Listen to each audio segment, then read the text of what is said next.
Hello, I'm Linda, and I'm 31 years old. For a long time, I believed I had a strong bond with my mother-in-law, Melissa.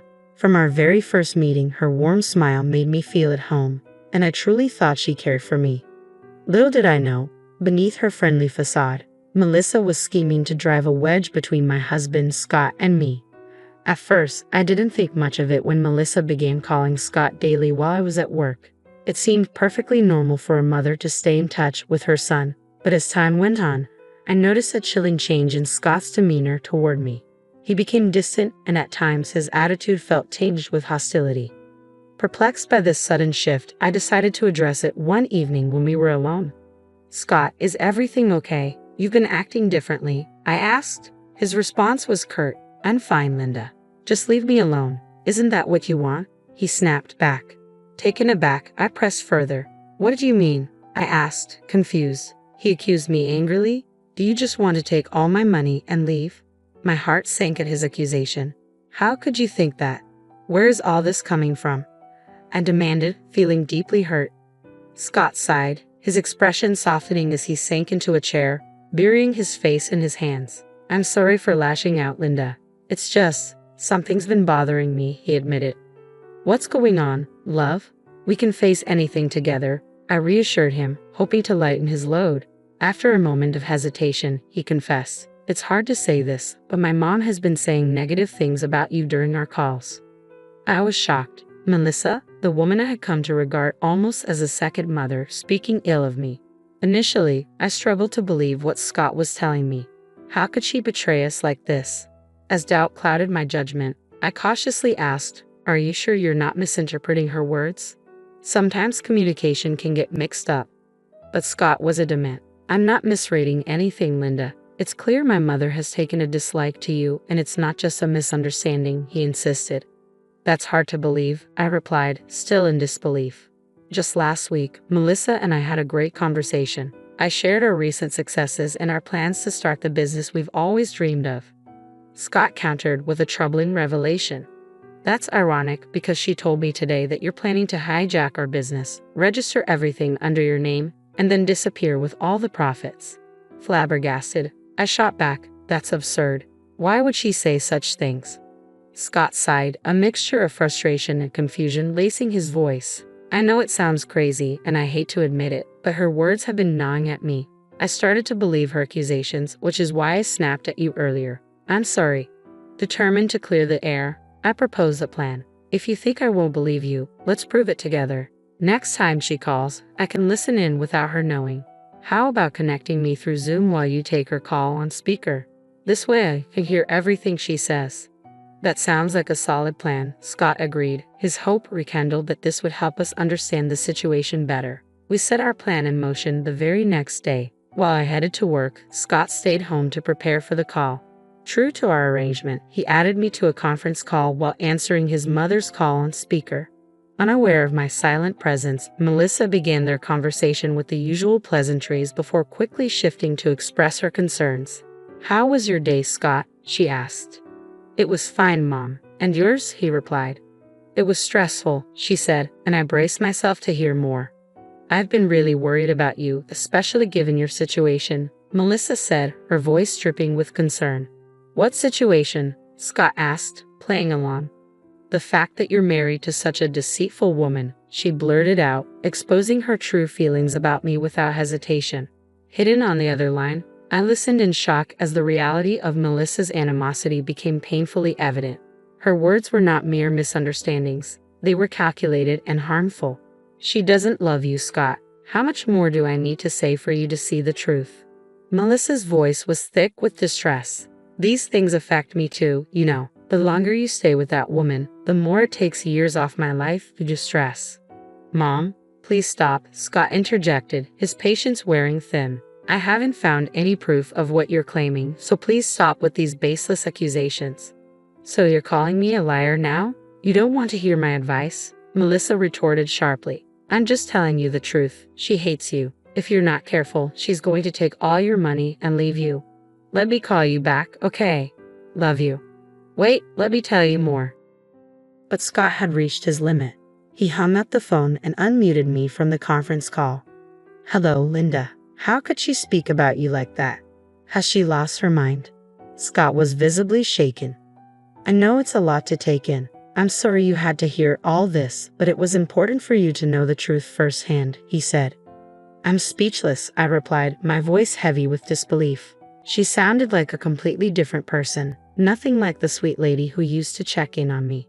Now I see that she's only been pretending to care, gathering information to twist against me and make you distrust me. As the reality of Melissa's deceit settled in, I felt an overwhelming sense of betrayal. The person I once thought cared for me had been scheming all along. I once viewed Melissa as an ally and supporter, but now I realized she was actively working against me. Scott reassured me. I no longer believe her words, especially after our conversation last night. That woman is unbelievable. I almost fell for her lies, even though I trusted her as my mother.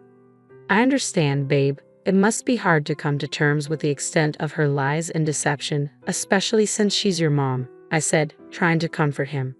I'm more angry than anything, Scott admitted. I don't know what she hopes to gain by constantly speaking so harshly about you, but at least now you've seen it for yourself. She's completely lost it, he continued. Yes, we need to confront her about everything, I agreed. Of course, so let's do it now, Scott suggested, surprised by my pause. I think we should wait a bit, I replied thoughtfully. What do you mean? I thought now that we know, we could just confront her, he pressed, not understanding my hesitation. I'd like to listen in on a few more phone calls first, I requested, needing more evidence to fully grasp the extent of Melissa's manipulation. Scott was taken aback by my request, thinking one conversation would be enough for action, but I felt we needed a fuller picture before confronting her about her deceitful behavior. If there's one thing I've learned about master manipulators, it's that they love playing with people's perceptions and memories. Confronting Melissa too quickly could give her the chance to gaslight us, making us doubt our own understanding of her words. As painful as it was to hear her spiteful accusations, I knew I needed more evidence. I wanted to record these instances to have undeniable proof of her demeaning comments when I finally confronted her. For the next 3 weeks, Scott secretly added me to the calls as planned, with Melissa completely oblivious to my presence. She continued her usual tirade of belittling remarks and false accusations. Though I had grown accustomed to her deceit, I was still shocked by her ability to twist innocent interactions from our past into something sinister, portraying me as the villain. With each covert phone call, my anger mounted, fueling my determination to expose Melissa's true character.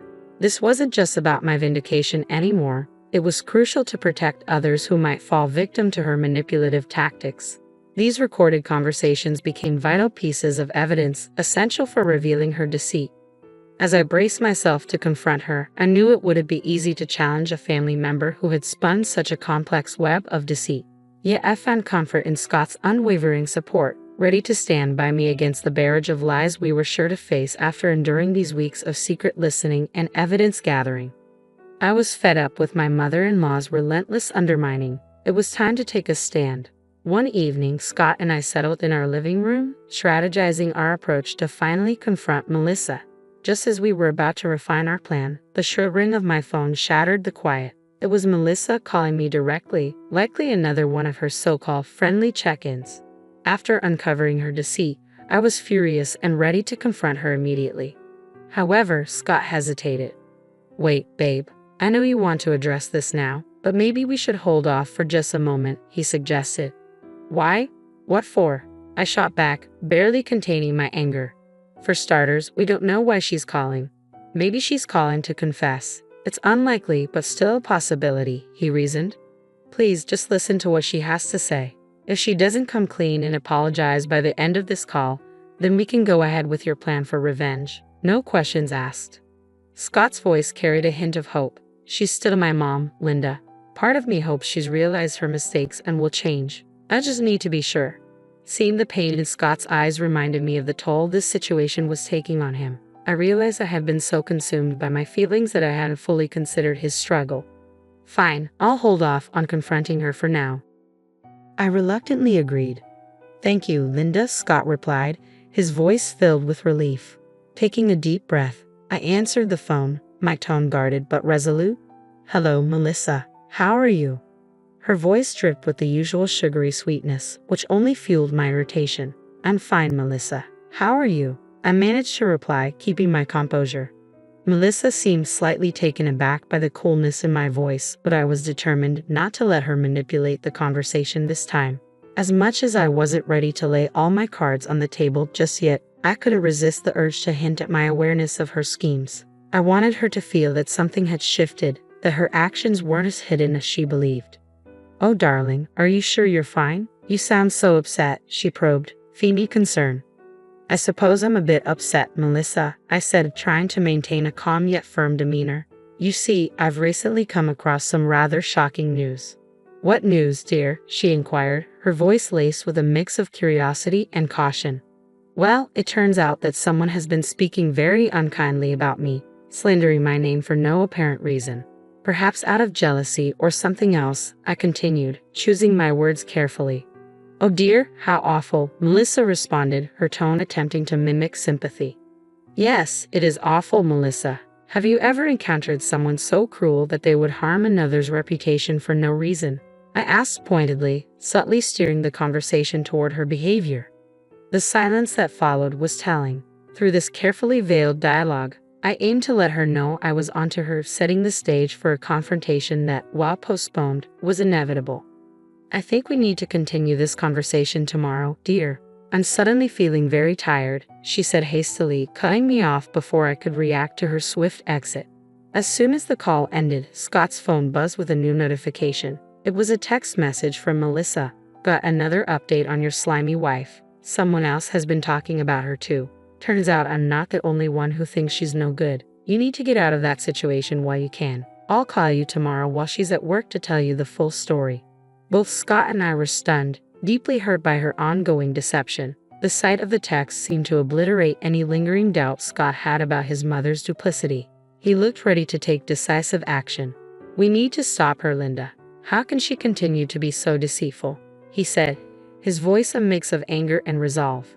"It seems she cut the call short to fabricate more lies about me to tell you tomorrow." "This is sickening, Scott. I can't believe she would go to such lengths," I replied, feeling a swell of outrage and sadness.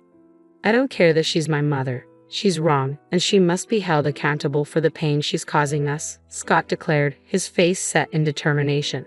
Despite the grim revelations, this ordeal strangely brought Scott and me closer together. We found comfort in each other's company, reaffirming our bond during this tumultuous time. As we spent the night consoling each other, our resolve only strengthened for the next day. I headed to work with a renewed sense of purpose, knowing we were finally going to confront this issue head-on later. Scott called me, signaling it was time to execute our plan. As usual, he added me to a conference call while Melissa was on the line, unaware of my presence. Once the usual pleasantries were exchanged, Melissa wasted no time diving into her fabrications. "Oh, what a day it's been. You wouldn't believe what they've been saying. Some people are accusing her of embezzling funds and bribing officials to get her way. I was so upset. I practically begged for your comfort yesterday." I played along, but her words ignited a fire in me. "Really? Is that how you remember our conversation from last night?" I interjected, finally breaking my silence. The surprise in her voice was palpable as she realized I had been listening all along. "I don't remember saying or doing any of those things at all," I stated calmly, my voice clear and unwavering. Caught off guard, Melissa nearly choked on her drink, probably thinking she was hallucinating for a moment. "Don't worry, Melissa, you're not imagining things. I'm here on a conference call with Scott. I've been listening to your conversations for the past 3 weeks," I revealed, my tone steady. "Linda, how did you? I believe there's been a misunderstanding," Melissa stammered, her voice pitching with panic. I let out a cold laugh, refusing to let her twist the narrative. "Oh please, don't insult my intelligence, Melissa. The act is up. I'm fully aware of the games you've been playing and the lies you've been feeding Scott. We're no longer going to be pawns in your schemes. I can't believe you'd be so cruel and manipulative for no reason." "What drove you to do this?" Scott chimed in, his tone a mix of disbelief and frustration. "So, you think you're better than me now, Scott? Do you think you're some kind of hero trying to save the day? I haven't done anything wrong. I was just discussing hypothetical situations. It's not my fault you two misunderstood everything." "You're pathetic, Melissa. Even now, after being caught, you're trying to cover your tracks so clumsily," I countered sharply. But don't worry, I've recorded everything you've said. Let me refresh your memory a bit. I then played some of the audio recordings. For weeks, I had listened to those cruel words, and each time they sent chills down my spine. But I could sense Melissa's panic. Her voice faltered as she attempted to talk over the recordings, desperately trying to defend herself against the undeniable evidence being laid out before her. Finally realizing she had no escape, Melissa dropped her facade. "Well, Linda, guess what? I don't care that you found out the truth. So what? What are you going to do?" "We all know you're bad for my son," she retorted, her tone dripping with contempt. "Bad for him in what way exactly?" I pressed, eager to hear her justification. "I don't know. You're hiding something. I can feel it. I don't have any evidence, but I just know you're no good for my son," she snapped back, her argument weak and baseless.